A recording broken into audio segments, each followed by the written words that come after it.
Attack on Titan blew onto the anime scene in 2013 and would tip the dominoes that would eventually lead to anime becoming mainstream today. With a first season that hooked people with a tense and gripping story, stakes that had you at the edge of your seat, to amazing animation that fed your eyes for days, which studio brought nothing but their A game when adapting the manga. However, it would take 4 years before a second season would come out, mostly due to the fact that at that time, there wasn't enough material to adapt just yet.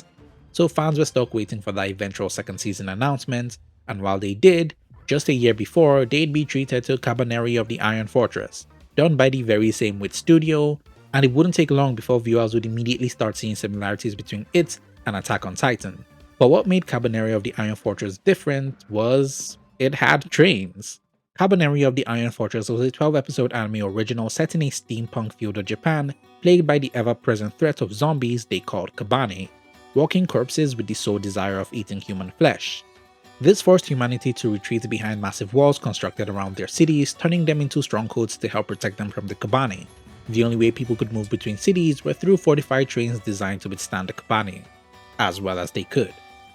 The Kabane themselves weren't just your average zombies. They were like World War Z zombies, but on crack. And they were pretty hard to kill too. You either had to behead them or pierce through their glowing hearts that were protected by iron cages that couldn't be pierced through normal means. To combat them, humanity developed high-pressured guns to do just that, but even then, there's only so much they could do. The story follows Ikoma, a hot-blooded guy with the goal of wiping out all the Kabane after witnessing one kill his sister at a very young age. He's quite the engineer, as he's been developing a new weapon strong enough to pierce through the Kabane heart cage, but between you and me, I think it's a rather inefficient weapon. Unfortunately, things don't remain good for Ikoma as his city is breached by the Kabane, leading to widespread chaos. In the middle of all of that, Ikoma is bitten by a Kabane but is able to stop the virus from reaching his brain, meaning he gets to retain his humanity and sense of self, turning him into something that isn't a human or a Kabane, a Kabaneri. So he and all the remaining survivors of their city are forced to escape aboard the massive iron train called the Kotetsujo. Under the protection of Mume, a super badass fighter and fellow Kabaneri, the crew must survive this post-apocalyptic world in search of a new home. It's a pretty bare-bones plot that doesn't really have a lot happening in terms of story, but it tries its best to make good use of its 12-episode structure. However, the first half of the anime comes off as a bit repetitive, as all it really has them do is fight Kabane on a train. And when they do get to a new city, they don't stay for long because that too gets attacked by the Kabane one way or the other. Much like a train, the plot is constantly on the move with barely any time to catch your breath. But I think this is one of the better cases of such a pacing doing the anime a favor. It really helps to sell how tense their situation is, as they rarely get any downtime since they're constantly fighting for their lives trying to survive, which is why when they do get to slow down and relax, you appreciate it even more. However, this also means that there isn't a lot in terms of world building. All we the audience know is that the Kabane showed up one day and so life changed for everyone. It's unclear how long the Kabane have been around, but I'm pretty sure it's been more than 100 years. What is interesting though is seeing how much people have changed because of the ever-present threat of the Kabane. There's always this underlying fear hiding under everyone, worried that the person next to them might become a Kabane, and so humanity has developed society around Kabane and preventing their spread. Visitors are forced to strip down to check for any signs of injury, and even then they have to be detained for 3 days before they can finally get access to the city. The slightest injury you get from a Kabane will result in your immediate death, either by your hands or by those around you. And everyone who's old enough to work has got to contribute to society in some way, mostly by working in some Kabane related field. It's a world that has a lot of potential to give some really great lore. Unfortunately, its main result is that everyone is paranoid all the time. Can't really blame them, I guess. Fear, paranoia, and trauma act as the major themes behind the series. The anime makes the case that these things are what prevent us from truly understanding each other, as well as ourselves, and it's only by overcoming these aspects are we able to progress as people and as a society. We see this in full display with the people of the Kotetsujo. When they find out Ikoma and Mume are Kabaneri, the vast majority are rightfully terrified and see them as nothing more than Kabane, which makes sense since they all just witnessed the chaos themselves, but then they even go so far as attempting to murder them. But they fail to see that if it wasn't for them, Ikoma especially, they wouldn't even be alive. Because of their lack of understanding and rational thinking, it leads to these people making bad decisions that end up costing everyone on the train. Time and time again, the two Kabaneri help build the people out, but the people themselves do not hesitate in wanting to leave them behind. Their unwillingness to accept the people who are different from them because they're afraid ends up leading to damages on the train and even loss of many lives. It's a pretty telling story. All in all, the series is a really solid survival story about a group forced to make the most out of the awful situation presented to them. Well, that is until the antagonist gets introduced in the second half, hijacking the whole story and making it a lot more political. This is Biba. His whole deal is that he wants revenge against the system.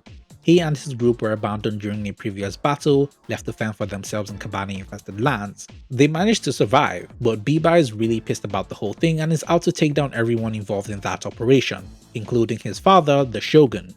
He also carries that might is right mentality where the strong are meant to rule and the weak are to be killed off. If anyone died, it's because they were weak to begin with and blah blah blah blah blah. It's very generic, I know, and it feels really out of place to the overall vibe we've been going with up until this point. Now the story isn't a fight for survival against overwhelming odds, but a fight to stop the big bad from carrying out his evil plans.